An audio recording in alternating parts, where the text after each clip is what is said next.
si el sistema de justicia tuviera los mismos medios que la agencia tributaria, funcionaría de maravilla. Yo he dirigido un máster de penitenciario en Murcia y venía gente de otros países y estudiaban nuestro sistema como algo que, si tiene medios, más medios, podría ser bastante alentador. El propio presidente dice: yo gobierno sin parlamento, y se queda igual. O lo que ha dicho la ministra, la vicepresidenta Montero: la presunción de inocencia no sirve de nada, o sirve en unos casos sí y en otros no. Pero ¿qué estás diciendo? El tema es que se legisla rápido y electoralmente.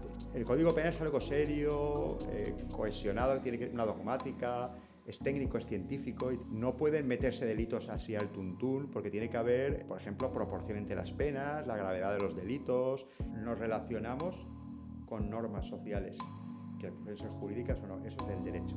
Sin Estado de Derecho somos una jungla.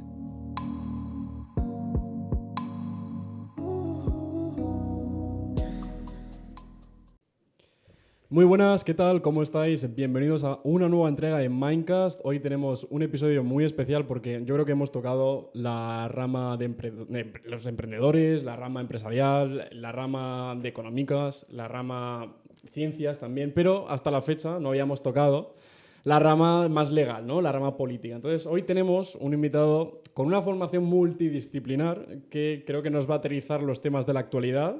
Hoy tenemos a un abogado penalista, uno de los socios del despacho Tudela Abogados y Cuesta, y además con una formación que le permite también dar clases en la Universidad CEU Cardenal Herrera. Hoy tenemos a Pablo Cuesta. Muy buenas, ¿qué tal? ¿Cómo estás? Muy buenas tardes, Alberto, Óscar. Encantado de estar aquí. Bienvenido. La verdad es que teníamos muchísimas ganas de tenerte aquí porque al final, bueno, los que escuchen el podcast ya se habrán dado cuenta de que las ciencias sociales, pues tenemos cierta afición por ellas dentro de nuestra formación más técnica. Pues yo qué sé, al final creo que la economía es uno de los temas que ya hemos tratado y creo que ha quedado bastante cubierto. Y a la abogacía es algo a lo que le teníamos muchísimas ganas, a todo el tema del derecho y en este caso, bueno, pues del derecho penal, porque al final creo que es una de las herramientas desde nuestra completa ignorancia, dicho también humildemente, estando delante tuya, desde nuestra ignorancia, porque no tenemos formación en derecho, pero creemos que es una herramienta que hay que conocer, es algo que existe y rige la sociedad en la que vivimos, y por lo menos conocer que existe y ver cómo funciona es algo que nos permite ser, pues, individuos más libres, más conscientes de aquello que nos rodea. Así que nada, deseando que des un poco de cátedra en nuestro podcast. ¿Sabéis por qué sois así? Porque sois humanistas. ¿Humanistas? El humanismo viene del Renacimiento y bueno, pues gente como Leonardo da Vinci eran no solo compartimentos estancos, un gran arquitecto, un gran ingeniero, un gran pintor, un gran filósofo. Les gustaban todos los saberes, y los saberes, el humanismo es básicamente sociológico, ¿eh? Entonces, bueno, las carreras humanistas no están muy de moda porque se lleva la tecnología, pero vosotros tenéis ese espíritu, por lo que yo veo en vuestros podcasts. Muchas gracias. Sí, se agradece el comentario. Y bueno, pues sí, vamos a empezar con este podcast preguntándote con qué 3 adjetivos te identificas y por lo menos darías a la audiencia un poco de pinceladas para ver cómo es Pablo Cuesta, ¿no? Antes del inicio del podcast. Lo cierto es que uno en su vida va evolucionando y tiene unos adjetivos y al final evolucionan a otros que son parecidos, ¿no? Entonces, yo creo que el que ha predominado toda mi vida desde bien pequeñito es la constancia. Valoro mucho más la actitud, o sea, la tenacidad, la lucha, que la aptitud. Genéticamente es muy inteligente, pero si no trabajas, si no lo sacas adelante, si no perseveras, no llegas a conseguir nada. Vamos, tiene que haber un equilibrio, pero lo valoro. Entonces, la constancia. Luego, soy inconformista, ¿eh? Y en ese sentido salgo de mi espacio de confort en cuanto puedo. No me conformo. Y me gusta que ayudar a la gente a que se den cuenta de que se pueden cambiar las cosas, y es para mí un leitmotiv, ¿no? Y luego, por otra parte, mi empatía emocional, para mí es una parte de la inteligencia que hay que fomentar entre los seres humanos, y no habría ni guerras, siquiera. Y la empatía emocional, pues también me permite comunicar de una manera que la gente, bueno, pues la valora. Yo lo veo. Sí, yo creo que en lo poco que te hemos conocido, hablando contigo para preparar la entrevista y ahora mientras montábamos todo, pues al final creo que es algo que vemos, que eres una persona trabajadora, intrínsecamente trabajadora, llevas 1000 proyectos adelante, dentro de la docencia, la comunicación y el ejercicio de tu profesión, que es la abogacía. Y es algo interesante también lo que has dicho que eres constante pero inconformista. Y yo creo que al final es algo que está súper relacionado. Porque el que es constante lo es en parte porque quiere seguir mejorando y sabe que el vehículo para seguir mejorando, para mitigar ese inconformismo siempre es esa constancia y esa paciencia para ir mejorando poco a poco. Entonces, nada, súper bien. Sí. No nos vamos a quedar aquí porque yo creo que vamos a dejarle el privilegio a la audiencia de que te pueda ir conociendo poco a poco con los temas que vayamos abriendo en este podcast. Vamos a preguntarte ya de inicio cómo eran esas inquietudes del pequeño Pablo cuando iba creciendo poco a poco. Desde niño quería dedicarse ya al mundo del derecho, tenía ya esa meta focalizada entre ceja y ceja. ¿Cómo fueron esos primeros pasos? La verdad es que ciertamente yo era un niño peculiar, en el sentido de que a mí me encantaba la lectura, siempre estaba leyendo, también me gustaba mucho el cine y demás, pero siempre entre libros, ¿no? Y me gustaba estudiar, pero no porque me obligaran, ni porque había exámenes, a mí me gustaba estudiar. Yo me leía enciclopedias y cosas así, y libros de texto. Los libros de texto me los leía antes de que me los pusieran para los deberes. Entonces, claro, también me gustaba mucho el deporte y eso hizo que fuera constante, porque me encantaba competir, y el fútbol, y el tenis, y la natación, y todos los deportes. Soy muy competitivo, pero tampoco nací con una genética para ser un deportista de élite, y lo que pretendí es estar sano,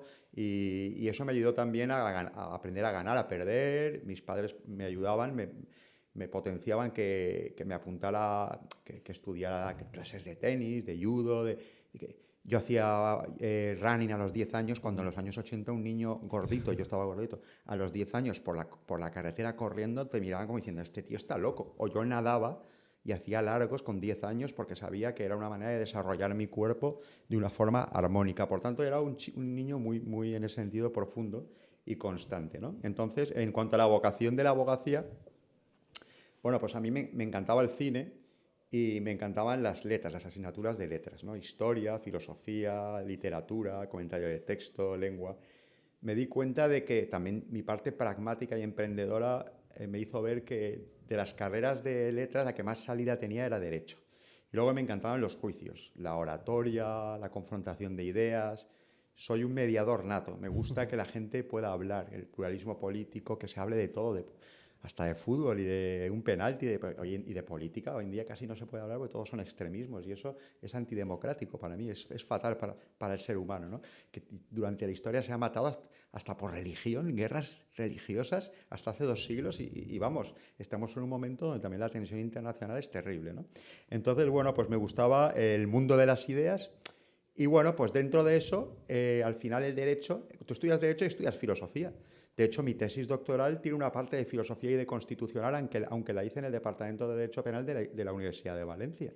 Y bueno, pues fue una buena salida. Era bueno en todo, es decir, que era tan buen estudiante que yo sacaba sobresaliente 10 en física, química, matemáticas, todo. De tal manera que cuando saqué la primera matrícula de honor de mi colegio, que lo digo, se llama el FINAC, que lo adoro, porque llevo a mis hijos y es un colegio ahí entre Naranjos, por la zona de Puzol y tal, saqué la primera matrícula de la historia del colegio, y todo el mundo quería que hiciera ingeniero, lo que más dinero, lo que más prestigio, lo que tenía más nota, que era un 9,8, una cosa así. Y yo dije, no, yo sí quiero derecho, pero si no hay nota de corte. Digo, pero es lo que me gusta. Bueno, me gusta más porque me gusta todo. A mí me gusta la ingeniería, me gusta la ciencia. De hecho, hice criminología porque me gusta lo empírico, lo científico. Y pude ver medicina forense, psicología, sociología criminal, psicología criminal y CEADE al mismo tiempo que derecho, porque quiero saber cómo va la economía, una economía doméstica, montar un negocio, una hipoteca, que no me engañen, que no engañen a mis seres queridos. A lo mejor hay cosas que se me escapan de macroeconomía porque no llego a tanto, pero leo para intuir, para intuir. Entonces pues esa fue la vocación de abogado, dentro de muchas vocaciones, la que más me motivó, ¿no?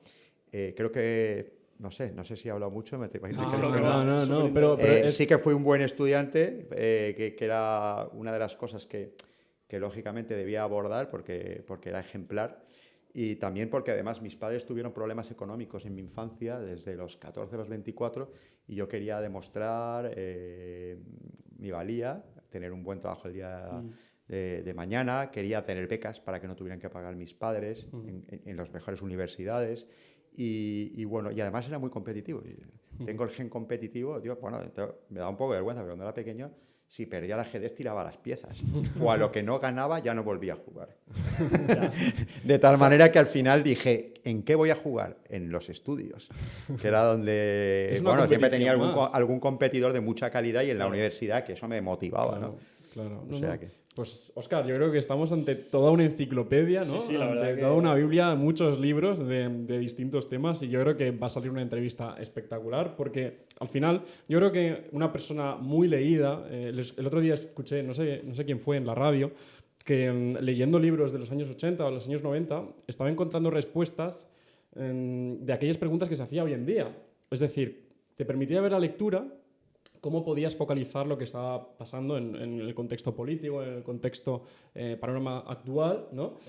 Cómo se podía prever a través de las lecturas o a través de los estudios, ¿no? Entonces, yo creo que nos hemos percatado de que fuiste un muy buen estudiante, la competitividad era un gen que tenías integrado, ya sea en el mundo del deporte o en el mundo académico, ¿no? ¿Qué referencias tuviste en esos primeros años para focalizarte un poco en la carrera de Derecho, la carrera de Pues Criminología? mira, yo tenía una familia muy unida porque como tuvimos problemas grandes, éramos una piña, ¿no? Entonces mi padre era un gran empresario que tuvo sus problemas, pero el gen emprendedor lo heredé de él. Era un Quijote, era una persona que visionario, disfrutaba de todo y todo le interesaba, ¿no? Y luego mi madre era maestra. Esa combinación, mi madre me enseñó la disciplina del estudio y además su lema era que el ser humano lo más importante era lo que tenía aquí y aquí, corazón y cabeza. Entonces me educó de una manera muy recta para conseguir las cosas de la manera con esfuerzo, dedicación, limpieza en cuanto a la competitividad, al fair play con mis compañeros.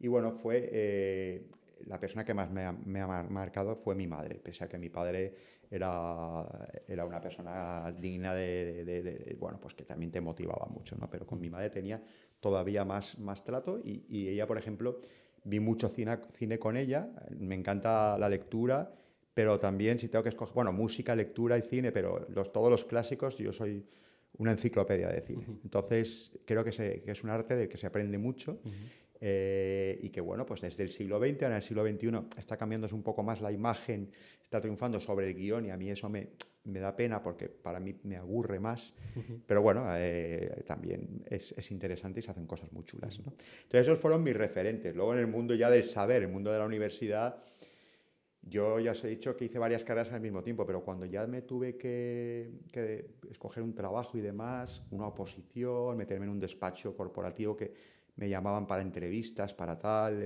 multinacionales y despachos muy importantes, me dieron la oportunidad de hacer una beca para hacer una tesis doctoral de formación de profesorado, precisamente el CEU San Pablo, porque yo he dado clase en la pública y en la privada. En la pública de Murcia y en la privada del CEU, pero quien primero apostó por mí fue el CEU, ¿no? Entonces me ofrecieron la beca y de repente yo pensé, me voy a pasar unos años que voy a leer, voy a hacer 4 años leyendo miles de libros para dejar mi granito de arena en el mundo del penal y hacer una tesis doctoral. Y me voy a pasar viajando por todas las universidades de Europa y del mundo, porque ahora antes no había internet como ahora, o empezaba, y no tenías todos los recursos electrónicamente, tenías que irte a las universidades, a Glasgow, a Chicago, a Bolonia, ¿Y fuiste a todos esos Florencia, sitios y fui también? a todos esos sitios. Entonces fueron 4 años donde no ganaba mucho dinero, pero ya tenía un sueldo porque tenía una beca y la excelencia se paga, me lo tenía que dosificar muy bien y gestionar muy bien, pero me dediqué a... Siempre la universidad me ha encantado, pero a mí me decepcionó como estudiante. Cuando llegué a la universidad vi que no se enseñaba y sigue por ese camino. Por eso yo estoy más en la profesión ahora de abogado que de profesor, que soy asociado, ¿no? Porque, bueno, decidí abandonar un poquito eso y dedicarme al mundo de lo real, porque la decepción fue que no se enseñaba a pensar. Había mucha memoria, mucho dogma, y entonces hasta el derecho parece aburrido y tal, y es una herramienta para resolver conflictos, para ayudar a la gente a mejorar su vida, a que no se abuse de ellos, no a que paguen abogados. O sea, hay un sistema de justicia burocrático funcionarial lento que es fácilmente mejorable con más recursos económicos. Y de eso hablaremos más ampliamente en la última fase, si queréis, de todo esto, hablando de los problemas reales de la justicia española. Pero bueno, yo me decepcionó a la universidad, pero quise entrar en ella para intentar mejorarla. Y puse mi granito de arena. Estuve 4 años haciendo la tesis y luego bastantes años de profesor, que me saqué 2 oposiciones y estaba a tiempo completo. Entonces hacía de todo, hasta que, bueno, pues ya decidí pasarme al sector privado. ¿Por qué? Porque también pensé que un profesor que no conocía la realidad no era un buen profesor. El mundo de las ideas me encantaba, pero dije, me voy a remangar y aunque no conozco este oficio tan duro, penalista, porque además los penalistas son gente que tiene problemas, ya sea víctimas o gente que quiere poner querellas y que quiere denunciar porque el sistema no le ayuda lo suficiente. Y eso es muy duro, ¿no? Y tienes que tener empatía emocional y entender a la gente sin tampoco perder el sueño. Tienes que poder dormir y llegar a casa y no estar, y con tu familia estar de buen humor y no contarles las desgracias que has visto. Entonces, bueno, ese oficio lo aprendí y hice casi al revés que el resto del mundo. Normalmente la gente empieza en los despachos y luego se saca el tesis doctoral cuando les gusta profundizar y dan clase. Yo empecé dando clase a tiempo completo y luego me pasé a abogado a tiempo completo y doy algunas clases al año.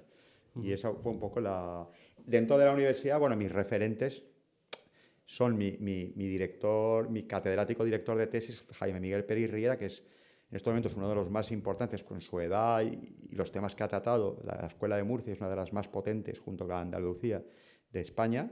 Y luego a nivel de CEU, el director del CEU desde los años 90, Vicente Navarro de Luján, es un intelectual porque ha tenido varios cargos y ha estado de rector del CEU hasta hace poco.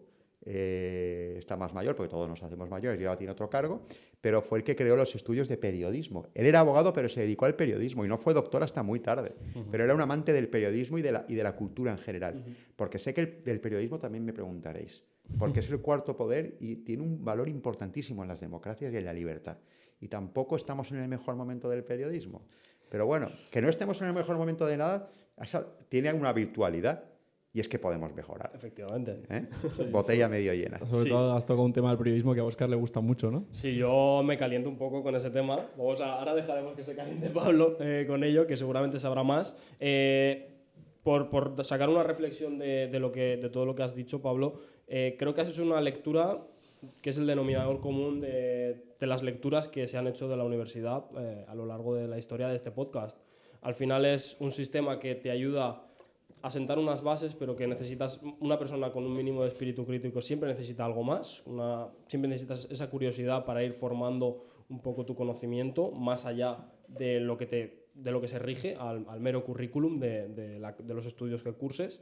Y además el perfil del profesor de universidad es algo que, si bien son personas pues que en la mayoría de los casos son personas válidas para enseñar y para impartir ese currículum que se sientan en unos estudios, falta ese toque con lo que va ahí después de esos estudios de la universidad. Nosotros, por ejemplo, en ingeniería lo vemos muchísimo, que al final pues tienes profesores de matemáticas, profesores incluso, sobre todo de las disciplinas más elementales de la ingeniería, que luego ves que hay un abismo desde lo que tú estás estudiando y lo que tú ves en el aula y ese referente que tú tienes en el aula a lo que después ves en la vida real, que al final tus referentes, pues creo que en la mayoría de casos, aunque seas ingeniero, siempre acaba siendo gente con buena oratoria, gente con buen liderazgo, en la mayoría de los casos empresarios, y en una parte de los casos son buenos técnicos, pero el conocimiento y las habilidades que comprenden, digamos, la ingeniería, pues como que necesitas mucho más que lo que se da en esa universidad y lo que son capaces de transmitirte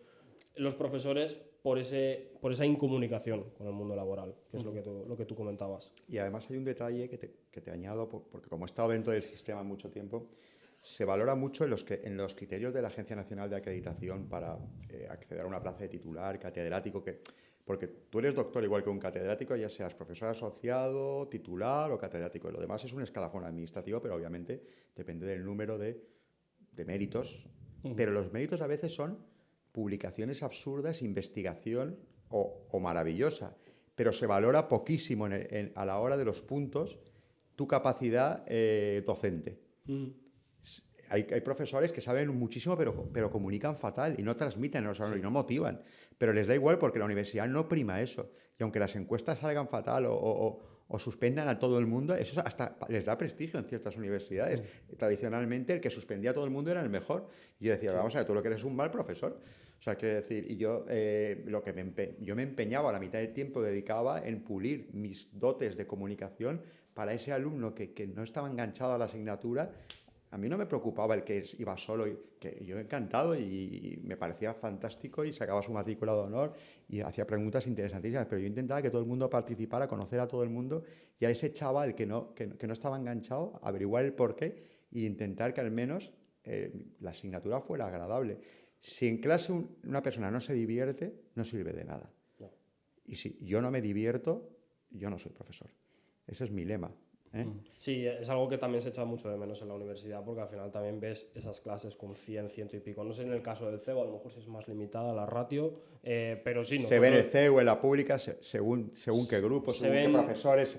Pasa un poco con todo. Hay pocas universidades privadas en España, son bastante buenas, la verdad, porque están muy cuidadas, porque compiten con sus propios medios contra lo que pagamos de los impuestos para las universidades públicas, como Deusto, como el CEU, pero aún así son copias del sistema español, europeo. Entonces, de hecho, tienen que pasar por su acreditación. Es decir, hace relativamente poco escuché el podcast de Spicy Fortuna, una producción también, que invitaban a Juan Ramón Rayo, que es un prestigioso economista liberal, que ha creado recientemente, bueno, no sé si recientemente o hace relativamente poco, una universidad privada. Y él comentaba que la creó en las Islas Canarias porque no podía crearla en Madrid debido a que tenía que pasar por unos filtros que estaban predeterminados, entre otras razones o entre otras instituciones, por las universidades públicas de toda la vida. Y él, en la confrontación que se generaba, las universidades públicas no permitían crear esa universidad privada dado que estaban impartiendo los mismos conocimientos. O sea, él argumentaba que se podían impartir de una mejor forma, los mismos conocimientos, pero de una mejor forma, pero esas universidades públicas tenían que imposibilitar, no sé de qué manera, exacto, de una forma muy proteccionista. Entonces, tampoco entiendo esa agonía o esa crispación que hay contra las universidades privadas cuando tienen que superar unos criterios o tienen que efectivamente definir un mismo proceso para los alumnos en el ámbito educativo, ¿no? Pero bueno. Y sobre todo las profesiones regladas como la abogacía, como la medicina, que al final son nichos comunes. Es algo que tiene que estar regulado por ley, entonces da igual donde lo estudies, tiene que ser de una forma determinada. Claro, yo he hecho en falta mucho, a nivel europeo hay distintas universidades, hay distintos modelos. El alemán, por ejemplo, funciona bastante bien porque te hacen un examen al final de toda la carrera y según la nota que sacas puedes ser juez o puedes ser catedrático directamente. Pero, por ejemplo, en el mundo anglosajón, que sí, que tiene un sistema de derecho distinto, que es precedente judicial, no tan escrito, no codificado, pero eso no tiene nada que ver con la manera de enseñar. Enseñar eso que vemos en las películas americanas de las universidades, donde los mejores abogados se los rifan entre unas universidades y otras y viven ahí, les ponen su casita y les dan y les permiten escribir y al mismo tiempo cuidan sus horarios para que no estén agobiados y la gente se va a una universidad en la otra punta del país porque hay un profesor que es un crack en esa asignatura. Es también por el método, porque lo que intentan es enseñar herramientas para luego en el mercado laboral triunfar, claro. No conocimientos teóricos, lo que la memoria, ojo, es importante y hay que saber, conceptos, tal, yo no voy a ir en contra de eso. Pero obviamente las carreras allí están orientadas a que triunfes en el mundo laboral. Y ahí el gen competitivo me hace que yo, todo lo que no sea la competitividad entre las empresas, entre las universidades, que también son empresas y pueden ser empresas públicas, privadas, pues eso a mí me enerva, la verdad, porque no prepara a nuestra gente para... Y aún así es un país que somos punteros en mucho, que tenemos los mejores artistas, tenemos una cultura, si tuviéramos un mejor sistema de justicia y un mejor sistema educativo, para mí son dos pilares. Y para eso los dos grandes partidos políticos, que ahora se llaman fatal, pero que han gobernado durante la democracia, nuestra ya no tan joven democracia, se pusieran de acuerdo una ley de educación que durara 30 años, como la Constitución. Y luego... aparte de la educación, he dicho un sistema de justicia, donde hubieran más medios, porque eso es el Estado de Derecho. Los jueces harían mejor su trabajo, tendrían más recursos, más vocación y la justicia material habría más justicia material. Sí, pero realmente no interesa, ¿no? Porque al final, lo primero, el sistema educativo es una cosa que va en el programa electoral de ambos partidos, en el programa electoral del PP, del PSOE, de cualquier partido que se presente a una circunscripción electoral, ¿no? Pero al Pero, final la política domina demasiado todo. Claro. Sí, sí, al Y final ahora en estos tiempos que corren todavía se ve más. La justicia, la educación. Entonces aquí todo está muy ideologizado en sí, España. lo que ocurre es que instrumentalizan todas estas entidades e instituciones para... No por el bien común. Sí, por incentivos políticos propios de decir vamos a cambiar esto y luego se pone pues en Además, entredicho los si lo van a poderes cambiar. fácticos, que no creo que sean ni los políticos, ni un partido, ni otro, ni tal, poderes fácticos del gran capital, los que manejan los hilos desde atrás y a buen entendedor pocas palabras, lo que quieren es gente que no piense, que seamos borregos, que consumamos, que no sepamos diferenciar una cosa de la otra y que votemos por inercia también. había una frase que es que era el fútbol es el opio del pueblo, ¿no? Sí, sí, eso decía... Algo así. Bueno, lo dijo Marx respecto a la religión y luego eso se llevó al fútbol. ¿Eh? Dijo que la religión era el opio del pueblo, Karl Marx. Pero luego el fútbol se convirtió en el opio del pueblo, igual que el circo romano lo era en la época de los romanos, ¿no? Pero bueno. Vale, pues vamos a cambiar un poco de tercio, yo Un creo. momento, sí que me gustaría, antes de cambiar de tercio, he oído una cosa que entiendo que no he dicho, pero por ejemplo, cuando eres abogado, tener tu propio despacho es muy difícil hoy en día, tener una empresa. Entonces, yo empecé primero siendo directivo de distintos despachos, como Gómez Tejedor o Zapata Bermúdez, no sé qué. Pero ahora, el proyecto que yo tengo, los proyectos, yo estoy aquí como emprendedor y como persona renacida en todo esto que he comentado, gracias a un proyecto en el que nos juntamos dos personas, dos almas parecidas, que éramos dos profesores, que éramos abogados, doctores. Entonces veíamos el derecho no solo como algo mecánico, fabril, para ganar dinero, sino para abordar integralmente los temas, ayudar a la gente, estudiarlo en profundidad, volviendo a las fuentes del derecho, a la universidad, pero a la parte bien entendida.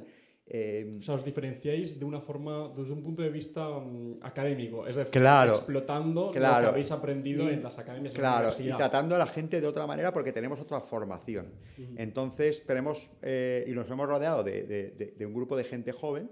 Hombre, somos una empresa pequeña porque invertir recursos cuesta una barbaridad. Esto es un estado inquisitivo, fiscalista, bueno, si el sistema de justicia tuviera los mismos medios que la agencia tributaria, funcionaría de maravilla. O sea, lo dice todo el mundo que conoce el sector público y privado. Pero con nuestros medios, un grupo de gente joven, yo por ejemplo tengo mi mano derecha, Tatiana Gómez González, es una experta en inteligencia artificial, le dirijo la tesis en esto, pero además en también aplicar inteligencia artificial a los despachos. Por tanto, lo que es más rutinario y mecánico lo iremos haciendo desaparecer y en lo que tienes que destacar más como ser humano creativo con inteligencia emocional, que es llevar al cliente a tratarlo bien, ir al litigio, pero con tiempo, no ir a todo y tener 100 casos que no puedes dedicarles tiempo y luego hacer grandes recursos para generar jurisprudencia y cambiar las cosas. Eso puede ayudar a la inteligencia artificial. No hay que tenerle miedo. Gente joven como esa, gente que destacáis, que hay que buscarla. Y luego mi socio Sergio Tudela tiene a su mano derecha en mercantil y civil, que es Tania Gómez. Pérez Gargallo, perdona. Porque a veces con los nombres ya se me va. Mucha gente, ¿no? Mucha gente y muchos apellidos. Y yo la verdad es Tania y punto, ¿sabes? Perdona, Tania, que me estás escuchando.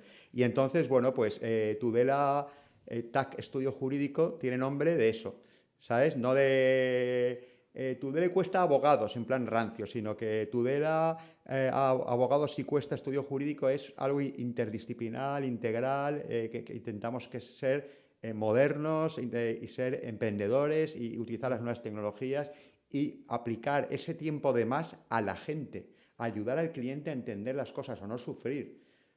Porque la gente sufre mucho con el sistema de justicia porque no lo entiende. Sí. Y porque el abogado no tiene tiempo o no tiene, como el profesor que no quiere enseñar porque solo le importa investigar, no le acompaña, no le explica, no tiene tiempo para dedicar al cliente eso. Luego, soy buen jurista, te voy a ganar el juicio. No basta con eso.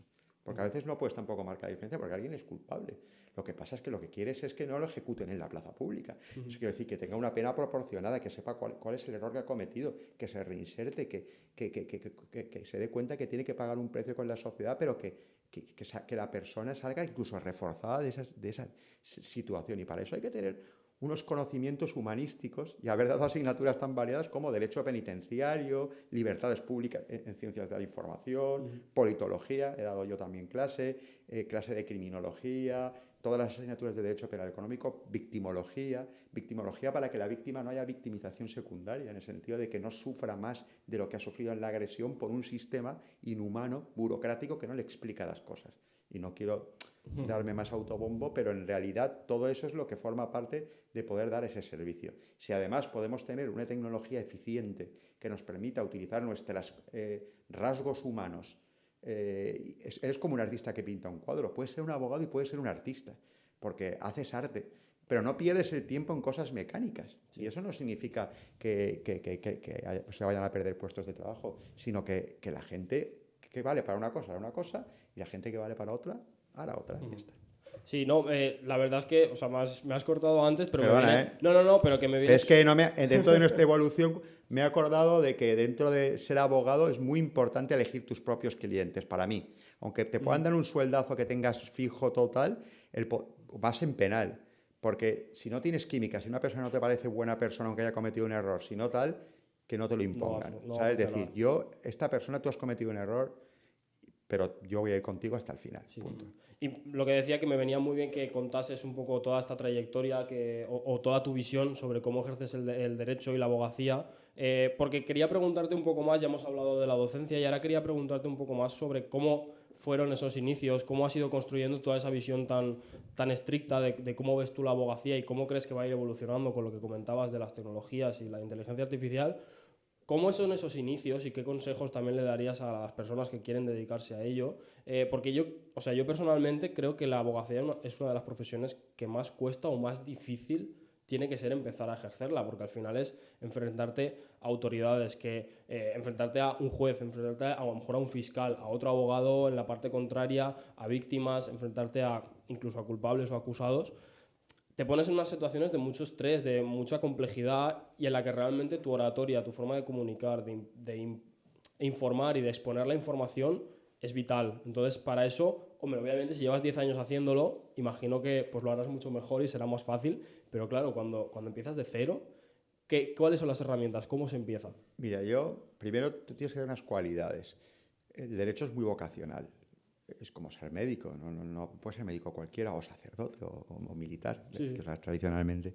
Entonces, a veces la gente coge oposiciones como si fuera una rifa. Me voy a presentar a juez, a fiscal y a inspector de Hacienda. No es lo mismo el alma de un juez que el de un fiscal, que el de un abogado defensor.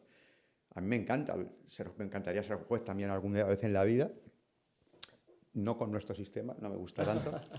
El fiscal hace un papel fundamental, dentro de que ahora la jerarquía o el control del ministerio o del poder ejecutivo es una exageración para la división de poderes, pero la posición del abogado defensor, que es más complicada éticamente de mantener, sí. Me parece muy interesante, ¿no? La dificultad cuando empiezas, pues que el problema es que tienes que tener un mecenas, alguien que te enseñe el oficio, porque es un oficio, no es solo saber conocimientos. Y en la carrera, pese a que se ha mejorado con las prácticas y el plan de Bolonia y demás, todavía no te enseñan suficiente práctica. Deberías de ir a juicios, está la escuela de práctica jurídica, el examen de acceso, pero bueno, o tienes un padrino, que tenga un despacho que te lo enseñe todo, o estás jodido. Entonces, yo a lo mejor habría sido abogado desde el principio si hubiera tenido... Pero no me apetecía una multinacional, me apetecía la abogacía tradicional y no tenía esa persona. Luego la encontré o me la busqué, porque yo ya tenía tantos conocimientos que me supe buscar mi hueco. Pero alguien te tiene que ayudar, bueno, y tú tienes que tener tu genética, tu vocación, y tú con eso y con tu sentido común ir poco a poco el turno de oficio para ayudar a los más necesitados en lo que es la justicia gratuita. Coger los desafíos que puedes llevar, no meterte en cosas que te superan, pero claro, todo eso, ganarte la vida tal y como está, por ejemplo, la vivienda, o tal y como... Bueno, pues imagínate, a lo mejor estás hasta los 30 con tus padres hasta que tienes un sueldo. Es una odisea. Es una odisea, una odisea. Meterte de abogado a pelo nada más empezar, salvo que seas, bueno, si eres muy bueno, muy trabajador, muy estudioso, acabarás relacionándote o te ficharán en un despacho. Normalmente te fichan en un despacho y te van a formar. Sí, ¿sabes? Ahí es donde quería llegar, porque normalmente hoy en la carrera de Derecho sí que vemos que mucha gente no tiene muy claro qué rama o hacia dónde dirigirse y sí que opta por los grandes despachos, que bueno, todos sabemos quiénes son, Uría y demás, ¿no? Corporativos y tal. Exacto, Garrigues, bueno, por evitar decir más nombres, yo creo que ellos, sin tener una trayectoria clara o un gusto específico, simplemente van como caramelitos a que les fichen estos despachos en cualquier sección y dejarse llevar, ¿no? Entonces, ¿qué consejos les darías a estas personas? ¿Crees que es una buena práctica dirigirse hacia esos despachos para que aprendan un poco de los mejores, de los socios directores, estar un poco en contacto con ellos? No sé. Yo creo que te fiche un gran despacho como estos que has dicho y otros más es un privilegio. Quiero decir, significa que tienes un nivel de notas, te van a hacer unas entrevistas. Porque Lo que pasa es que esos despachos suelen tener un libro blanco y una forma de hacer las cosas muy particular. Son muy mercantilistas, para que hablemos. Entonces, a mí me gusta más un derecho más vocacional. Entonces, no hay tanto penal, hay mucho más mercantil, no sé. Va dirigido a grandes cuentas, a grandes empresas, se cobra mucho dinero, no significa que el chaval joven lo vaya a cobrar, que ya va a tener un buen sueldo desde el principio, que eso es una gran ventaja, y tu objetivo es al final ser socio y tener una parte de las ganancias, sí. Pero es un mundo un poco encorsetado, para mi forma de ser, aunque me parece un privilegio poder trabajar en un sitio de estos, ¿eh? Y puedes llegar a ganarte muy bien la vida y tener seguridad económica, y en este país eso... O eres funcionario o trabajas en una empresa de estas, o si no, sí, eres un gladiador, punto. ¿Eh?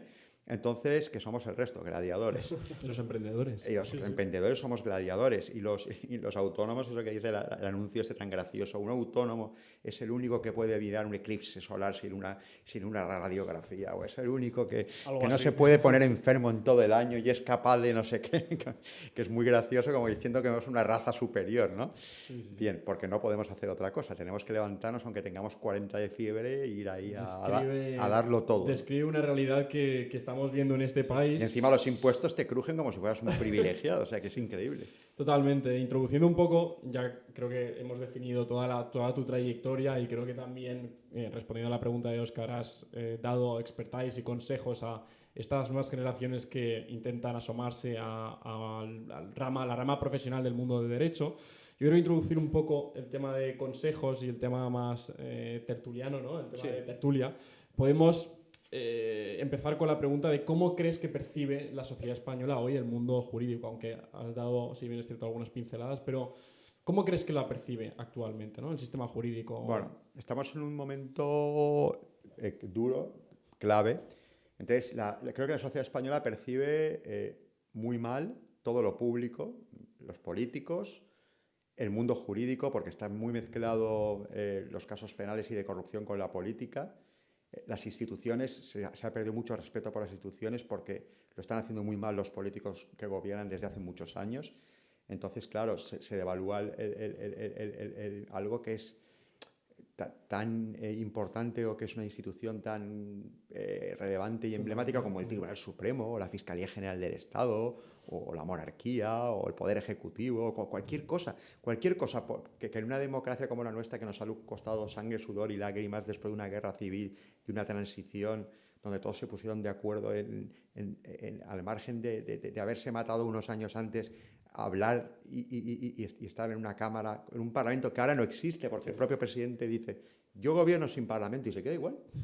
O sea, con una cosa que es tan grave como decir eso, que es la esencia de la democracia, y dices, macho, o sea, vale que tienes un montón de gente que te va a votar, digas lo que digas, porque están como abducidos, enamorados, es un romanticismo que tienen, parece una secta o algo así, ya no es un partido político, pero esa frase es brutal, o este es el puto amo, o lo que ha dicho la ministra, la vicepresidenta Montero. La presunción de inocencia no sirve de nada o sirve, en unos casos sí y en otros no, pero ¿qué estás diciendo? Tú has estudiado Derecho, estás ahí, eres vicepresidenta, tienes una formación. Médica, creo, De formación. Bueno, pero da igual, tiene que saber que la cosa pública y la división de se poderes, dedica a la algo que presunción de tiene que inocencia es saberlo. una de las cosas más básicas del sistema de justicia y de la Constitución. Y es que hasta que se demuestre lo contrario eres inocente. Entonces no se puede hacer distingos. Tú porque eres rico sí, o porque eres pobre sí, o porque eres futbolista sí, o porque eres de izquierda sí, o no, o tal. No, no, no. Si no es para todos igual, rompemos toda la baraja. Es igual que la división de poderes. El contrapeso entre el Parlamento, el Poder Ejecutivo y el Poder Judicial, tú no puedes, ya te has hecho con el Parlamento porque tienes un Parlamento controlado. Estás desde el COVID gobernando a golpe de Real Decreto, incluso cosas que son de ley orgánica porque afectan a derechos fundamentales, o no gobernando, o no legislando, porque no lo puedes hacer y te lo tumban. Pero además atacas a los jueces porque no te ríen las gracias o porque intentan procesarte y dices que todo es una máquina de fango o no sé qué. Los jueces se están convirtiendo en último bastión. Y eso que no es de defensa para poder mantener una democracia que ya es soft, que ya está muy debilitada.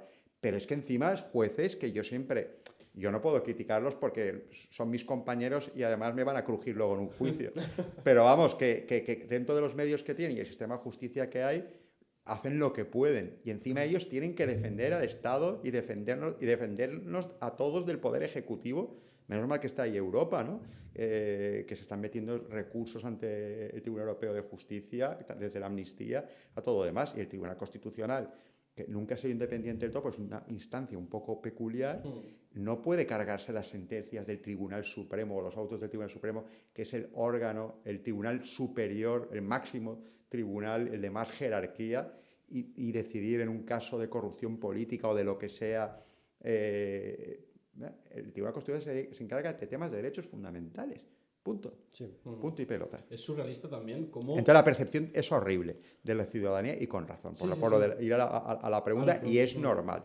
Y tenemos mucho que mejorar porque hemos involucionado y yo estoy seguro de que en unos años volveremos a estar lo mal que estábamos hace años, pero es una oportunidad de mejorar, de resurgir como el ave fénix, de las cenizas. Es surrealismo cómo el pluralismo político se ha cargado la democracia a base de intereses que realmente está respondiendo nuestro querido presidente con su grupo favorito, su grupo político, a base, pues eso, de pactos comunes que favorecen a unos y a otros, ¿no? Sí. O sea, al final es como que no es una hipocresía y una incoherencia total. O sea, te está a raíz de un caso de un futbolista por un tema de agresión sexual, pues al final sale absuelto por la presunción de inocencia, porque no se ha conseguido demostrar que se cometiese dicho delito, pero a la vez ese mismo gobierno está indultando, está incluso debatiendo amnistías con personas con condenas en firme y que están cumpliendo, o sea, con sentencias y condenas en firme. Entonces al final es como,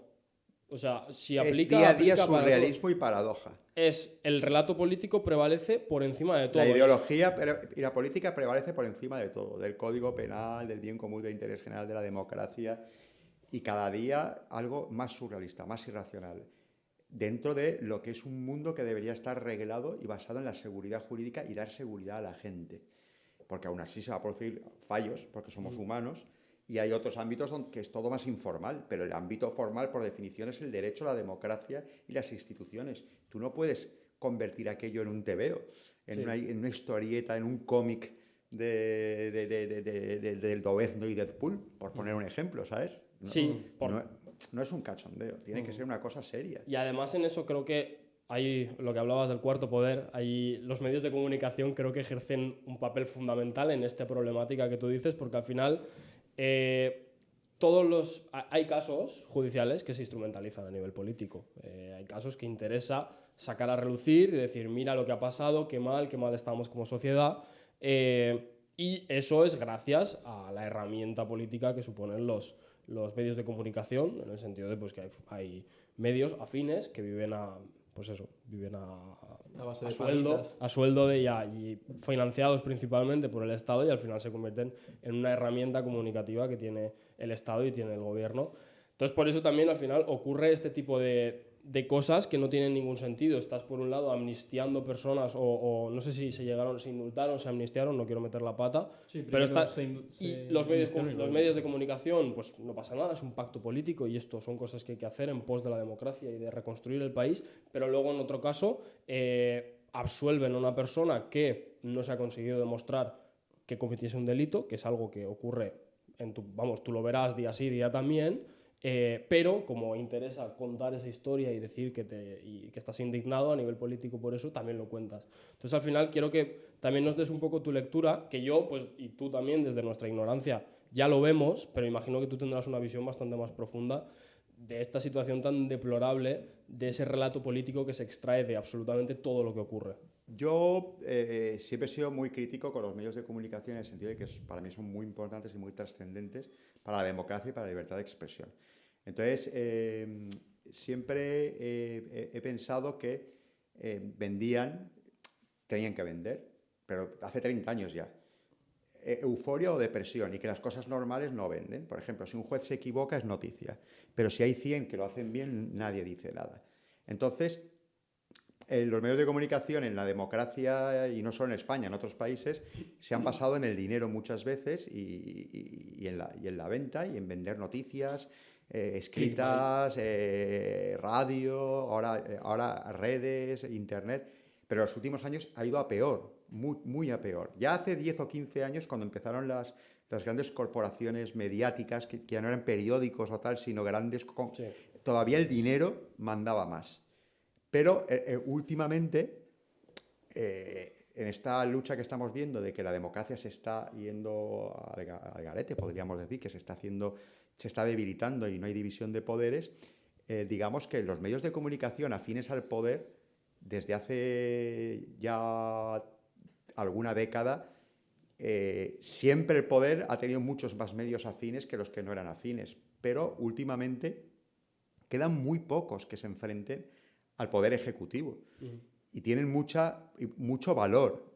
Y sacan noticias contrastadas y dicen que son todo tonterías y chorradas y tal, y está contrastado, porque además muchas veces son noticias de la UDICO, de la Guardia Civil, de los gabinetes de prensa del sistema de justicia, que están totalmente contrastadas y intentan que la ciudadanía se confunda, que no sepa qué es lo que es verdad, qué es lo que es mentira, y muchísimo bulo. Y luego hay una cosa que, dentro de esa lucha y de que los medios de comunicación siempre tienen que tener una vocación de mejorar y de no estar tan mercantilizados, ahora en estos momentos que el poder ejecutivo ataque a los medios de comunicación, solo les queda dominar al poder judicial y a los pocos medios de comunicación que les critican, que es fundamental para que una democracia exista, que haya una prensa libre.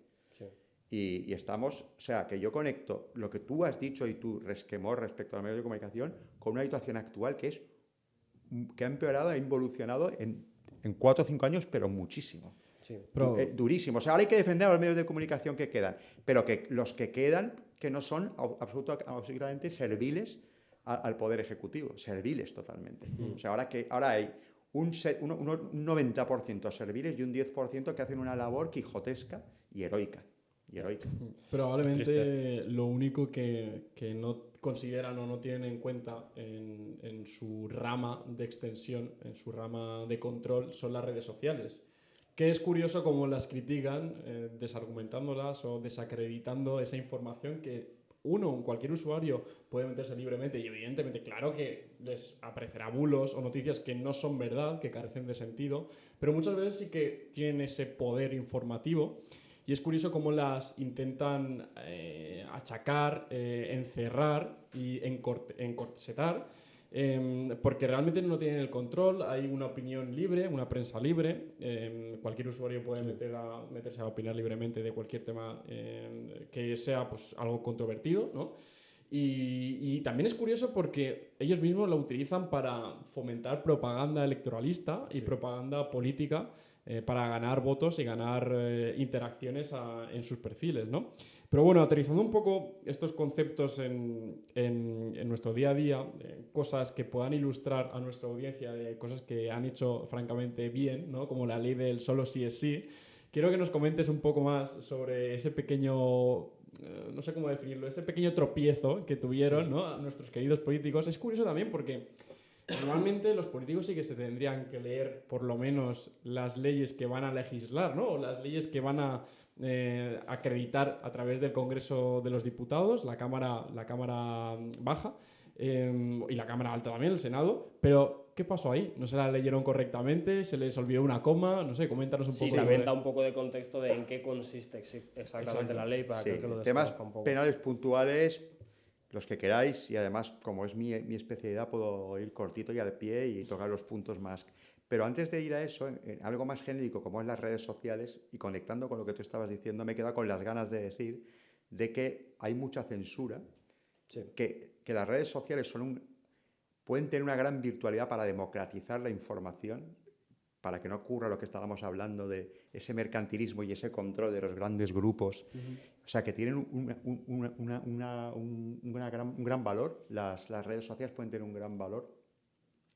Y de alguna manera, bueno, pues hay periodistas y gente independiente que sí que sabe y que da guión y que da argumentos, que sí que está empezando a utilizar las redes sociales con canales serios para que la gente tenga algo alternativo a los medios oficiales, a ese poner el telediario, a ese... Y eso yo lo estoy viendo desde que monté mi proyecto.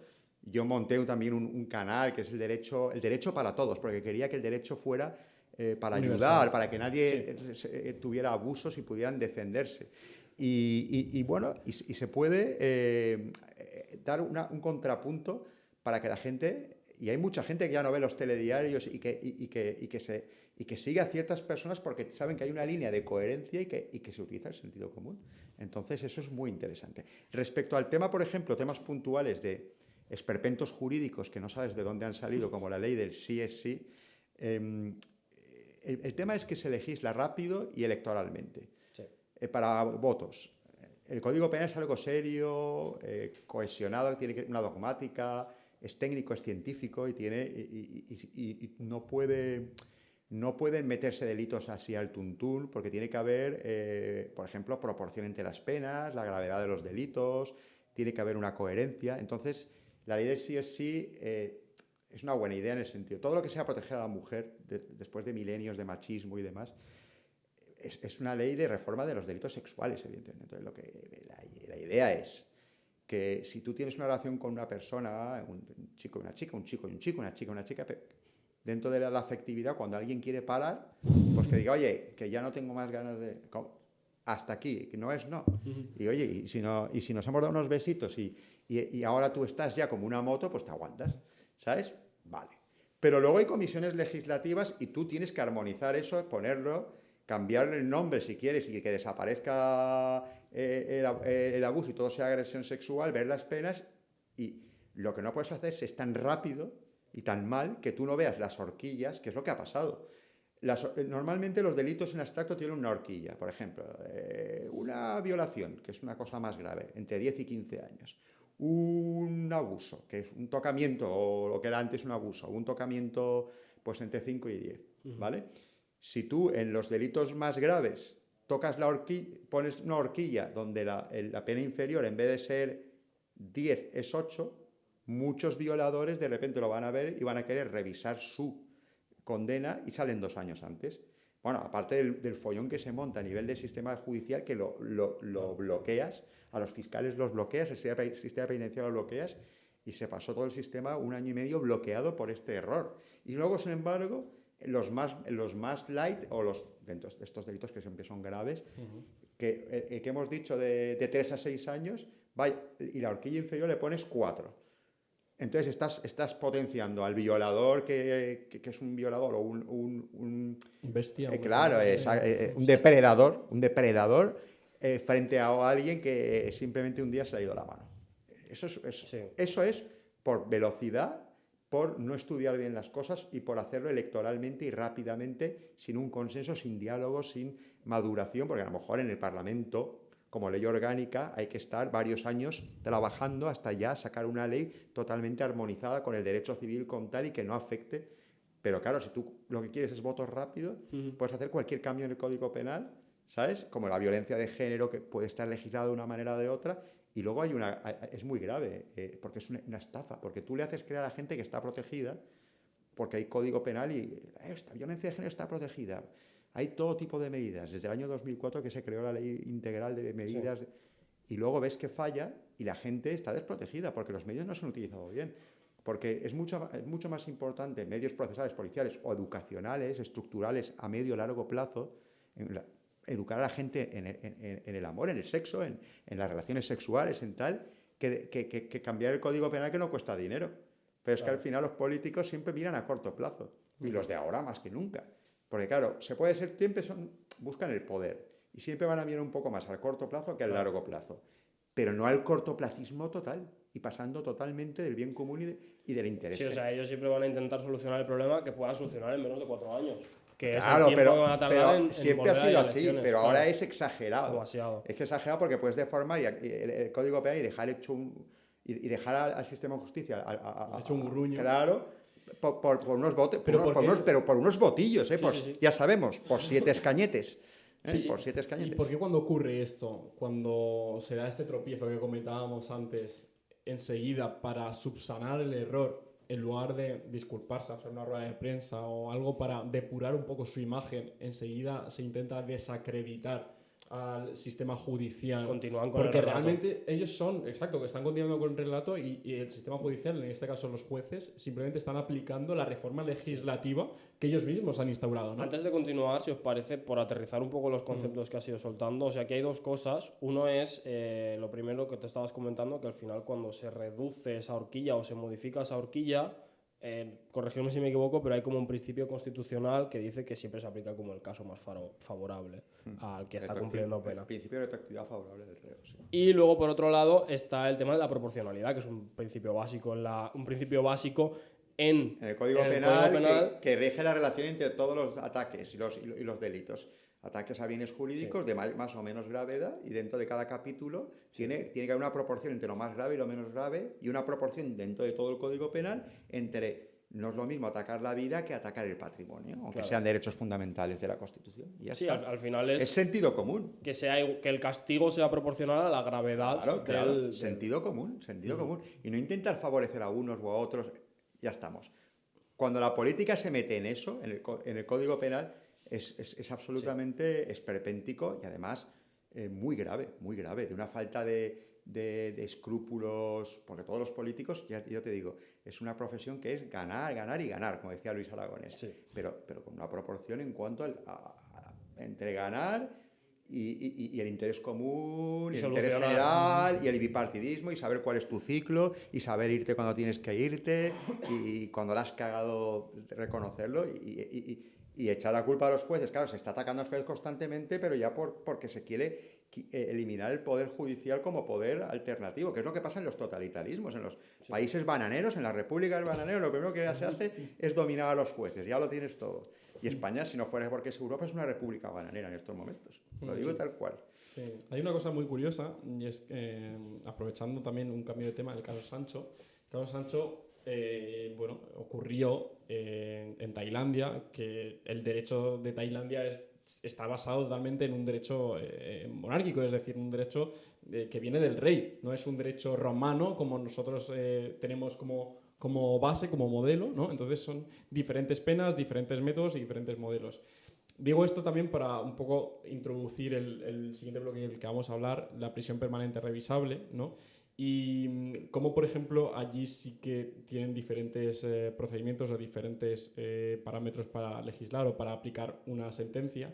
Y aquí tardamos bastante tiempo, bastantes años, hasta 2015, creo que si no me equivoco fue el año donde se introdujo este término, este concepto, y se pasó por alto pues muchos casos que fueron totalmente una consternación aquí en nuestro país, como pudo ser el caso de Bretón, el caso de Marta del Castillo, que no se les pudo aplicar este concepto y sí que estaba en otros modelos, ¿no? También queremos preguntarte un poco por este concepto y que nos ilustres un poco. Vale. Nosotros, en nuestro planeta, hay muchos países que tienen sistemas totalitarios. Entonces hay un monarca o un dictador de izquierdas, de derechas, y hace la ley como le da la gana, básicamente, ¿no? Se llamará, a lo mejor, pondrá un nombre democrático así que quede bonito, como República Popular o Democracia, República Democrática Alemana o Democracia, yo qué sé, República... Pero al final hay países con unas democracias consolidadas que que solían ser las occidentales y que ahora se está revisando un poco el modelo, aparentemente yo creo que esto no va a ser así, que procede de la cultura grecolatina del derecho romano. Derecho romano, por ejemplo, lo único que te tengo que matizar es que el derecho romano es la fuente de todo lo que es el derecho civil, mercantil y privado, la regulación entre personas. Pero el derecho público, y entre ellos el derecho penal, nace después de la Revolución Francesa con el humanismo y todo esto del Marqués de Beccaria, la proporcionalidad, y se dan cuenta de que es mejor meter a la gente en la cárcel que torturarla y ejecutarla. Y a partir de ahí primero quitan los trabajos forzados, y en nuestro país, en la Constitución española, que fue desde el 78, al año siguiente se creó la Ley Orgánica General Penitenciaria en 79, ¿vale? Y a continuación el Reglamento de Desarrollo. Entonces es muy avanzada y muy progresista en cuanto a la finalidad de reinserción social, intentando combinarla con la seguridad de la ciudadanía, la prevención. Sí, claro. Entonces, durante muchos años hubo unas críticas muy fuertes, que sea donde vais, en cuanto a que no, pena de muerte no podía haber porque no está en la Constitución, y aparte... el sistema europeo tampoco lo permitiría, ¿no? Claro, ni siquiera los filósofos de donde salió el humanismo y tal, Montesquieu, Rousseau y tal, hablaban de que efectivamente en el contrato social, si tú cedes tu libertad para que te proteja el Estado, no te va a ejecutar de una manera ritual tu propio Estado. Entonces te tiene que mantener de por vida en la cárcel y ya está. El tema es de por vida, que siempre ha habido permisos, tercer grado y privilegios, y la gente salía. ¿Os acordáis de la famosa redención de penas por trabajo? Eso se hablaba en el año 95, y es que la gente limpiaba su celda y de cada 2-3 días uno se lo quitaban. O sea, cumplía un tercio menos seguro. En vez de 10 años ya eran 7. ¿Independientemente de la condena? Independientemente, a todo el mundo. Eso se quitó. Pero los principios de la reinserción estaban ahí. Entonces, la prisión permanente revisable es una cosa que se ha tardado mucho, pero lo que consiste es una especie de cadena perpetua, de que sí que se pueda tener a un tío toda la vida en la cárcel, aunque ahora... Fíjate el desmadre que hay, que pese a la prisión permanente revisable, por amiguismo político o prebendas políticas con asesinos como etarras o tal, es capaz de un tío sacarlo antes de tiempo, aunque esté la prisión permanente revisable. Pero sí que se concilia la cadena perpetua que no existía con los principios de resocialización, en el sentido de que, aunque los plazos son mucho más largos, una persona que ya ha estado 40 años o 50 años, ya es muy mayor y tiene una enfermedad y tal, a lo mejor le revisan y puede tener un permiso, incluso al final podría acabar su vida fuera de la cárcel, pero con plazos mucho más largos. De tal manera que se mantiene como ese humanismo, esa dignidad de la persona de que aún así no morirás en la cárcel del todo, pero eso sí, con unos plazos y unos requisitos muchísimo más rigurosos que con los delitos normales. Y es para delitos muy graves como asesinos en serie, violadores, depredadores, terroristas y demás. Lo que pasa es que estamos en un momento ahora político que se pasa en el Código Penal por el arco de triunfo. Pero realmente lo que igual la gente la gente normal, la gente que está en la calle no entiende, y tampoco aquellos que tengan no tengan, mejor dicho, una base en derecho sólida, es cómo la condena de cualquier reo va decrementando a mayor medida con el paso del tiempo. Es decir, por ejemplo, el caso Bretón, volviendo al tema que introducía antes, sí que es cierto que, pues bueno, ocurrió en 2011, las sentencias de 2013, la del 2013, y vemos cómo le quedarán, pues a lo mejor 10 años más, teniendo como la Fiscalía creo que pidió 40 o 45 años. Es decir, que la condena que se impone no se cumple al 100%. Yo creo que la gente no llega a entender ese concepto. Claro, cómo disminuye poco a poco. Voy a intentar explicarlo. Primero, la Fiscalía normalmente, y estos son los medios de comunicación que son sensacionalistas, no suele utilizar unas reglas que se llama de los concursos de delitos, que están basadas en el principio de humanización de las penas, que procede del Renacimiento, ¿no? De tal manera que hay unos límites, según lo que has hecho, y sin hablar de prisión permanente revisable, que ya es el máximo de ser depravado y haber hecho barbaridades, pues normalmente la Fiscalía pide 40, pero al final la pena es de 20 o 25, según lo que ponga en el Código Penal. O sea que la Fiscalía suma aritméticamente 4 homicidios y te da 40, o 100. Sí. Pero claro, no puedes estar 100 años en la cárcel, porque yo he visto durante mi trayectoria muchas noticias de cómo es posible que pida 100 años la Fiscalía y le hayan puesto 30. Coño, porque 100 no puedes vivir en la cárcel, empezando por ahí. Luego hay unas reglas que se ponen que están escritas en el Código Penal, y que se queda la pena en lo que se quede. Y podremos pensar que nuestro código penal es un poco light. Me parece bien que en conjunto lo consideremos un poco light con respecto a otros códigos penales más duros. Pero es lo que hay y si es proporcional todo, al menos tiene su lógica. Ahora, eso de que en todo caso siempre la pena acaba reduciéndose, no es en todo caso necesariamente. Por ejemplo, tú puedes tener permisos al cuarto de la pena y si sales y vuelves, si tienes arraigo social, es la primera vez que cometes un delito, tienes un trabajo, no eres un tío, quiere decir que haya una previsión de que te vayas a escapar, de que seas sino que, claro, hay una junta de tratamiento que lo estudia todo esto. El problema es que los medios de penitenciario, como el sistema de justicia, claro, si tienes un psicólogo, un sociólogo, un educador, en vez de para cada 10 presos, para cada 100, fallan más. Si el juez de vigilancia penitenciaria, en vez de controlar a 50 tíos, controla a 500, falla más. Pero la idea está bien pensada. ¿Qué hacemos? ¿Lo eliminamos todo? Ahora, a veces cuando la gente entra en la cárcel, yo acompaño a gente que no solo que conmigo haya perdido el caso, sino que yo a lo mejor me contratan solo para ayudarles penitenciariamente a conseguir estas cosas. Yo les digo, esto no es un derecho que tú tienes.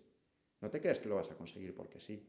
Tú desde el primer día, es la única manera que se puede hacer. Tienes que trabajar, que haya hasta seguridad social y hay empleos. Y tienes que acceder a uno y tienes que demostrar, y podrás ser un psicópata y tal, y demostrar que lo lógico es un psicópata ir a una cárcel de máxima seguridad o un loco llevarlo a un centro penitenciario psiquiátrico. Sí. Pero un tío normal que le vean que es un estafador, por ejemplo, un delincuente de cuello blanco, que primero tiene que devolver el dinero o la mayor parte, que antes eso no existía hace 30 años, la gente, todos eran insolventes y ahora, si tú quieres tu permiso, tienes que pagar la pasta que te has llevado, por ejemplo. Que eso, curiosamente, a un narcotraficante no le ocurre, porque es salud pública y como no ha robado a nadie en concreto, aunque le quitan todo lo que vale y le ponen una multa de 10 millones de euros o de 100 millones de euros, pero no la paga, es insolvente y puede conseguir un tercer grado. Entonces, al final, esa persona va a tener una trayectoria y al cabo de X años, si por ejemplo tiene una condena de 20, pues hay hojas meritorias, puede participar en 100 programas, dar clase, hay convenios, se puede estudiar hasta una carrera, un oficio.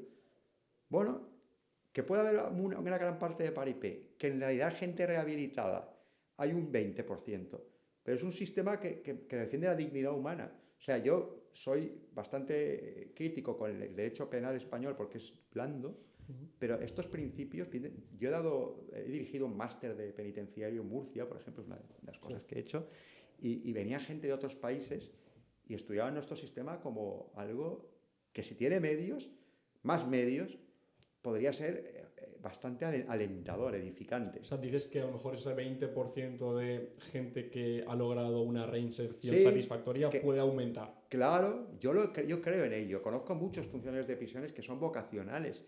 He formado a muchos. Tengo alumnos entre los directivos ya que no conocían esa oposición y que ven que hacen un trabajo bueno con la gente. Porque tú no cometes un acto delictivo antijurídico, que no es que hayas matado a alguien, sino a veces es un error. Sí. Y tiran la llave y te pudres en una cárcel como el conde de Montecristo. Eso es decimonónico, ¿no? Del siglo XVII. Hay que tener sistemas donde la gente, claro, cometemos errores. Claro que podemos entrar en la cárcel. Claro que hay gente que no entra y que debería entrar, porque normalmente los ricos, la gente más poderosa, tienen unos grandísimos abogados y se libra o todo lo demás. Pero a la gente que le cae la china, porque además suelen ser pobres y además hay muchos inocentes, el que puedan, que tienen un bebé, que tienen una familia, que pueden aprender un trabajo, que pueden salir de un círculo de violencia. Puedo parecer un idealista y la gente puede pensar, pero yo lo he vivido, lo he vivido de cerca y se da a veces. Pablo, me comentan que un poquito el micro. Me he ido separando. A lo mejor te salías un poco ya del plano incluso. No, ya me estaba... por darnos porque sé que es lo más polémico, porque me van a criticar, pero yo lo he vivido de cerca, lo vivo de cerca, claro. y tengo cierta fe. Ahora estamos en un momento de que con menos medios, con menos hay más paripé y hay menos seguridad y debería darse menos permisos y debería tal porque hay menos control. Lograr esa plena reinserción, al final es lo que tú dices, es un sistema quizá un poco idealista, no siempre se puede conseguir porque cada persona que está en un establecimiento penitenciario tiene una historia distinta y unas posibilidades reales de reinsertarse en la sociedad, y es la sociedad la que debe decidir. Claro, pero hay sin tres sistemas en privarle el de la mundo, para libertad. que te hagas una idea, básicamente. Aparte de tres cuartas partes del mundo que son regímenes totalitarios, Sí. donde la vida no vale nada y te ejecutan porque un tío decide que un día te ejecuten.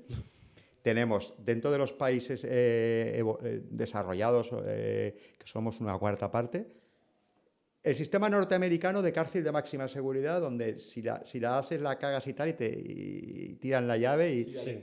exacto, pero solo muy ricos se libran y luego está lleno de Sí, gente que no ha además- cometido delitos. Además, los exconvictos en Estados Y la Unidos hacen tienen dura. muchos problemas La clase de la después. cárcel la hacen tan dura que la gente se suicida antes de entrar, que tiene el miedo Sí. a la pastilla de jabón. Es que ahí te lo hacen pasar mal, porque el concepto es aflictivo, que sufras. Sí. Está el sistema escandinavo de toda la vida, que es tratamiento científico individualizado, que es como si fueras un enfermo y lo que está en manos de los médicos curarte. Y a mí eso me da mucho miedo, porque el libre albedrío es que te dejen pensar, ser tú mismo. Yo prefiero que no me toquen el cerebro ni me den medicinas, la verdad, ¿sabes? Y yo ya me encargaré de demostrar que, como sea, dando clases, estudiando, siendo respetuoso con los funcionarios, yo qué sé, yo prefiero eso. Y luego está nuestro sistema, eso que te digo, o sea que el más avanzado es el escandinavo, el más bestia es el norteamericano, que es duro y, oye, tiene sus adeptos y me parece bien, y luego el nuestro, que es intermedio. Lo que pasa es que ya os digo que actualmente el nuestro, con los medios y cómo está la política y cómo está el sistema de justicia, no es fiable. No es fiable. ¿Y dónde sitúas el sistema tailandés? Volviendo también Tailandés al caso Sancho. es de un sistema un poco totalitario. Tendrá una ley más o menos tal, pero hay pena de muerte, hay tal, no sé qué, y bueno, pues tiene un sistema de garantías No demasiado flojito. estricto, ¿no? No demasiado estricto, flojito. De hecho, es flojito. curioso porque, relatando un poco ese caso, lo que pasó, respetando al máximo a la víctima, es que, bueno, supuestamente el asesino, la defensa de Sancho intentó demostrar que no lo había asesinado, sino que simplemente, no sé si se tropezó, se dio en la cabeza o una forma Sí, fue un similar, ¿no? accidente. Exacto, por accidente. Y después, del hecho de descuartizar a un cuerpo, que sí que lo hizo, ¿no? Entonces, digamos que con todos esos hechos se generó un paradigma, un panorama donde se pedía la pena de muerte hacia el ciudadano español, ¿no? Sí. Que se podía evitar, y esto es lo curioso, con una carta del rey de Tailandia, que es un ser, bueno, invito a la Superior, gente... Sí, un ser es un superior semidios. y bastante extrafalario. Invito a la gente a que le vea un poco el perfil. Es bastante El excéntrico. rey de Tailandia. El rey de No lo Tailandia. tengo fichado ahora Sí, sí, mismo. sí. Es muy, muy curioso. Es que los sistemas totalitarios se basan en que el ser superior, si decide indultar, magnánimamente, como en la Claro. película de Lista de Schindler, te perdono. Ya. En España algo está pasando de indultos y de cosas, de que hay un ser superior que dice Amnistías y cosas te de perdono, esas. ¿no? Amnistías y cosas de esas. Invitamos a la reflexión. a nuestra Exacto, audiencia, ¿no? os invitamos Simplemente a pensar. es unir los puntos. Un No, ser no- superior. Sí, De sí, hecho, sí. aquí se utiliza mucho la palabra ser superior, puto amo y cosas de estas. Sí, no estaba preparado, pero me ha venido a la mente, y creo que es un tema que también genera muchísima polémica y en el cual pues habrás tenido contacto y tendrás tu opinión formada, y has mencionado pues gente que acaba en la cárcel por error. O sea, por error de que realmente no es gente que haya hecho demasiados No, y delitos, porque el pero que a sistema es veces imperfecto y ocurre. se va a lo fácil y las pruebas parece que tal y no tienen buen abogado porque no lo pueden pagar y una Y- cosa lleva a la otra. Y me ha venido a la mente el caso de algo también que genera muchísima polémica en España, y es el tema de la legítima defensa. El hecho de que pues, una persona que tú estás en tu casa tranquilamente, con tus hijos, tu familia, en definitiva tienes algo que defender, y bueno, pues gente que pues acaba con la vida de la persona que está allanando su vivienda y está atentando contra su intimidad o contra su vivienda. Entonces, este tipo de gente acaba, en la mayoría de los casos, acaba con condenas, acaba en la cárcel, porque en España la legítima defensa no está quizá tan contemplada como está en otros países en los cuales pues sí que ocurren estas cosas, y estás defendido como persona que el Código Penal te defiende como persona que se ha defendido o ha defendido lo que es suyo. Entonces, no sé qué... O sea, lo primero, ¿de dónde surge esta polémica? ¿Qué diferencia hay? ¿Y por qué ocurren estas cosas de alguien que defiende su propiedad o defiende su familia o lo que sea? Puede acabar en la cárcel, cuáles son los principios legales que rigen estos actos y qué visión tiene sobre Sí, voy a ello. intentar discriminar errores comunes y realidades jurídicas que sí que son criticables, ¿no? Normalmente esta polémica se plantea por el contraste que hay entre lo que vemos en las películas norteamericanas, que ha sido el cine que hemos visto los últimos 50, 60 años, y lo que ocurre en nuestro país, ¿no? Entonces, tú en Estados Unidos, alguien entra en tu casa y antes de que diga ni Pamplona le puedes pegar un tiro. Porque solo con que entre en tu propiedad, tú ya tienes derecho a dispararle. Vale, sí. Eso es un concepto porque unen la propiedad, que es, como son tan capitalistas, la propiedad casi con la vida. Pero te da mucha seguridad. Porque tú tienes tu rifle y además allí, como son todos armados hasta los dientes, claro, se ven un poco locos todos. Pero aquí también pasamos al extremo opuesto, que es lo que tú decías. Aquí, para que tú te defiendas, te tienen que atacar primero. Entonces, yo a veces lo digo en clase, lo he comentado en foros y tal. Si estoy en mi casa y me encuentro un tío ya en mi casa, ¿tengo que esperar a que esté encima de mi hija con un cuchillo para reventarlo? No me voy a esperar. Lo digo porque es un peligro potencial. Bueno, pues intentaré que se vaya, tal, pero a veces, lo único que pasa es que hay veces que alguien entra en casa, lleva un cuchillo, va a hacer algo malo y el propietario, el morador, defiende a su familia y mata al tipo este. Entonces, normalmente los jueces tienen capacidad de discernimiento como para, con las pruebas, darse cuenta de cuando hay una legítima defensa y esta persona saldrá exonerada. Lo que pasa es que de entrada te imputan, tienes que buscarte un abogado, tienes un problema y tienes que demostrar unos requisitos. ¿Por qué? Porque los requisitos del artículo 24 de la Constitución, acción-reacción, tiene que haber, hay mucho garantismo de que te van a atacar y de que el ataque es inminente como para que tú puedas matar a alguien, por ejemplo. Pero vamos, normalmente, pero ya es bastante triste y debería ser un poquito más laxa, más abierta la legítima defensa. Esa es mi opinión. No tanto el sistema americano, claro, no, ni tanto ni tan claro, norteamericano, que le pegas un tiro a un tío que entra, pisa el jardín. Hubo un caso muy similar, que sigue la tónica que has descrito, que es el de un anciano que estaba viviendo en un pueblo, en una villa, exacto, que entró un ciudadano extranjero y el anciano cogió una escopeta que tenía por casa, porque no sé si era recazador o estaba en el campo, y es normal, típico, tener escopetas, y le pegó un tiro y lo mató. Y entonces el anciano creo que llegó a cumplir pena, llegó a estar en prisión. Sí, porque se demostró que la persona ya estaba huyendo cuando escuchó los disparos, entonces ya fue como... Sí, claro, pero tuvo que ser porque ya le dio por la espalda, pero es normal que un anciano, una persona joven que entra en su casa y si tiene un rifle le pegue un tiro, aunque sea por la espalda. Pero bueno, por la espalda, es verdad, si ya se da la fuga, te condenan. Seguramente el anciano pasaría poco tiempo en la cárcel porque para eso está el sistema penitenciario, para diferenciar esas cosas. Y nos permite arreglar cosas que la ley, porque incluso los jueces pueden, cuando tienen que aplicar la ley, pedir un indulto y hay maneras de arreglar estas situaciones, ¿sabes? Pero vamos, debió de ser porque le disparó por la espalda. Sí, pero creo que al final se demostró que había pasado algo. Y por desgracia, pues eso. Pero aún así, con criterio, y si hubiera tenido un abogado a mí, me hubiera tenido a mí de abogado, yo habría planteado un estado de necesidad justificante. Es decir, una situación de tensión en la que el anciano, no la legítima defensa, sino por el estrés que le produce esa situación, no sabe lo que hace y es una causa de inculpabilidad que a lo mejor tienes que pagar una indemnización a la familia del extranjero que ha entrado, pero que no entras en la cárcel porque se considera que te afectó tanto al cerebro que estabas tan acojonado que le disparaste. Eso es lo que yo estaba pensando. Eso es lo que yo me habría ido de la Sí. legítima defensa al estado de necesidad. Claro. Vamos a ir al último tema de este bloque divulgativo, que es la Dana, ¿vale? Desde luego me estáis exprimiendo. Sí, creo que está rindiendo por encima de nuestras expectativas porque, vamos, estamos exprimiendo con conceptos que a lo mejor no se nos habían ocurrido de un momento a otro. Son polémicos y no fáciles de explicar, pero bueno, para nada. Haremos lo que podamos. Y además, sobre todo con la opinión popular presionando entre cosas un lado y otro. Cosas muy delicadas. La gente está muy sensible con ese tema. Sí. Pero vamos a introducir un poco la Dana, ¿no? ¿Crees que qué responsabilidades políticas crees que se pueden depurar? Porque es un tema que ya está siguiendo, está en casa judicial, está siguiendo un proceso judicial en un juzgado de Catarroja. Sí, si no me equivoco. Entonces, ¿crees que se van a depurar responsabilidades políticas? No, yo creo que se están depurando. Nosotros, hace décadas pensábamos que a un presidente de la Generalitat no se le podía meter en la cárcel y hemos visto un montón de vicepresidentes, de presidentes.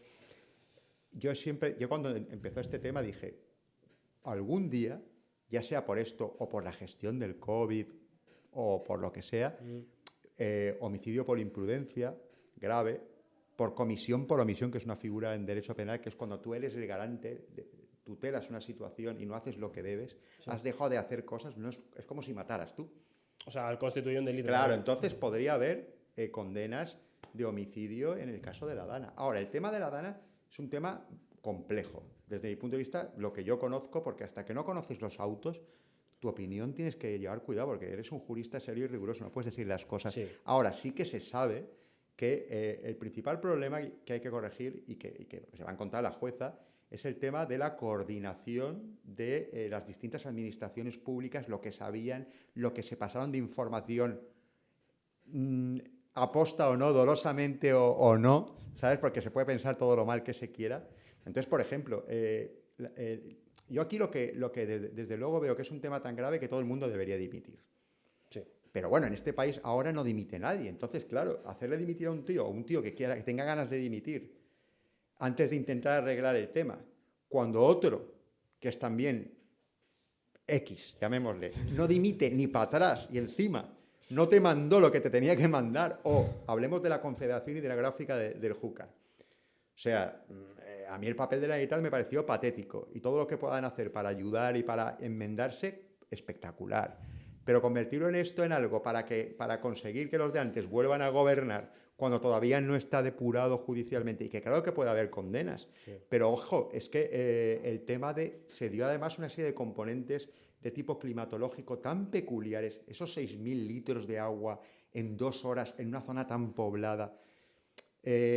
Sobrepasan claro, el límite de lo real, ¿no? Sabiendo, efectivamente, eso, por muy mal que se hiciera, eso es absolutamente brutal. O sea, vamos, que habría muerto muchísima menos gente, por supuesto. Sí. Pero, por ejemplo, el tema del escaneo del agua y la Confederación Hidrográfica del Agua, yo alucino que no hubieran dado un parte más preciso y más a tiempo. Y luego hay temas de fondo de partidos progresistas que gobiernan en España durante hace años, que dices, aquí es zona de lluvias torrenciales, la gota fría siempre ha sido así, y cae donde cae. Y nunca ha pasado algo tan grave como eso, pero han pasado cosas muy graves, sí. Pero muchas veces. Entonces, tú tienes que limpiar los barrancos y no te gastas el dinero en eso y cancelas el presupuesto del barranco del pollo de tal. Luego hay países donde tienen problemas de tipo climatológico graves, terremotos, tsunamis, tal, y tienen los sistemas tecnológicos más avanzados para detectar lo máximo posible.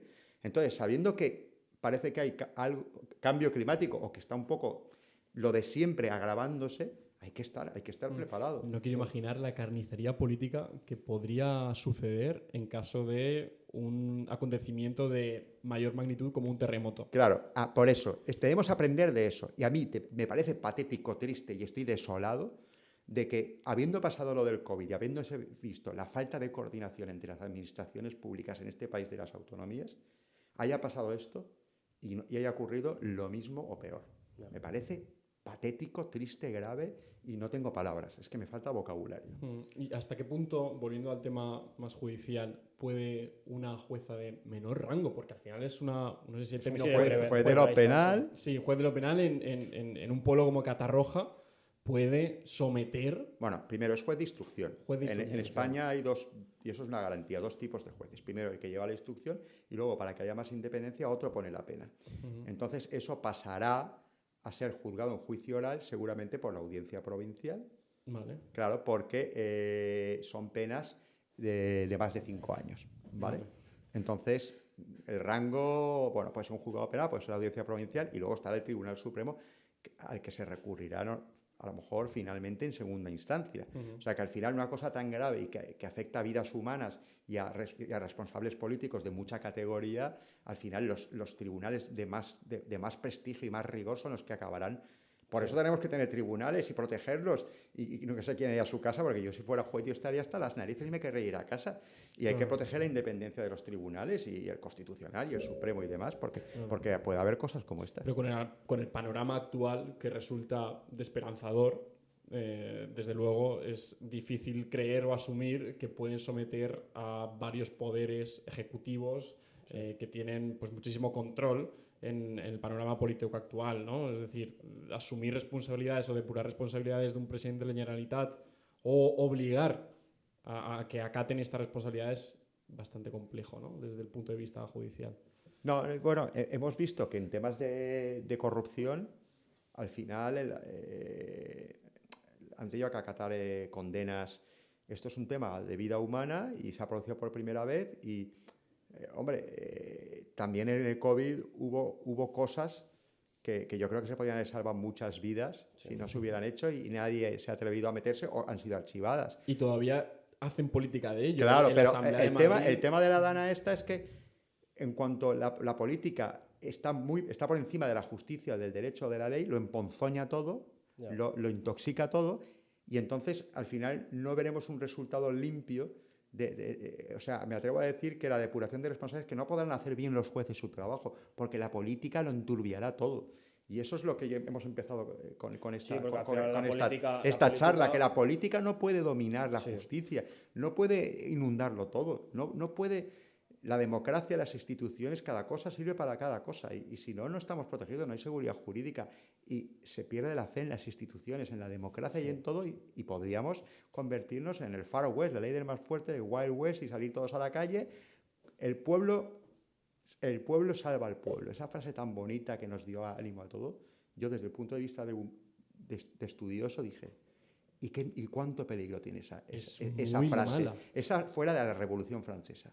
Cuando el pueblo ya se harta de todo y cree que no hay democracia y sale a la calle y deciden quién es el que tiene que ser ahorcado en plaza pública, hasta que lleguemos a eso, que todavía estamos lejos, pero ojo, es una frase muy bonita y nos ha dado mucho ánimo, pero hay que tener instituciones para enfriar los ánimos y para que funcione la depuración de responsabilidades y saber las cosas y que no se haga política de todo.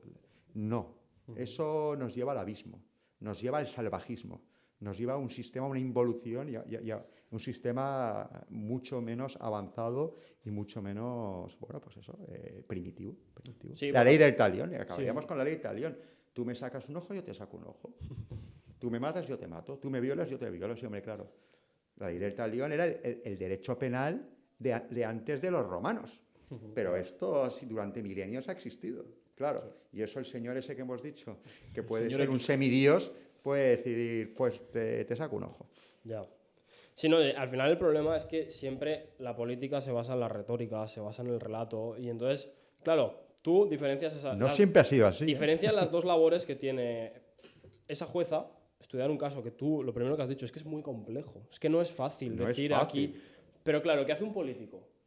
El político lo simplifica, lo hace digestivo, para que la gente se lo trague. Entonces, qué vergüenza. Pero antes la gente era menos permeable a las píldoras digestivas de relatos con poco sentido de común y facilonas. Antes la gente... Yo tengo ya una edad, una trayectoria, un tiempo y veo que la gente cada vez está más facilona, más anestesiada, más me da igual todo. No tienes que creértelo todo. Y si una cosa es una chorrada lo que ha dicho un tío, hay que poner el grito en el cielo. Hay que pedir a los políticos que sean más serios, que si nos venden un relato, que es su oficio, que sea un buen relato. Claro. Yo siempre me gustan las novelas policíacas, el cine, que sea un buen relato, no una mierda de relato, que nos toman por gilipollas. Sí.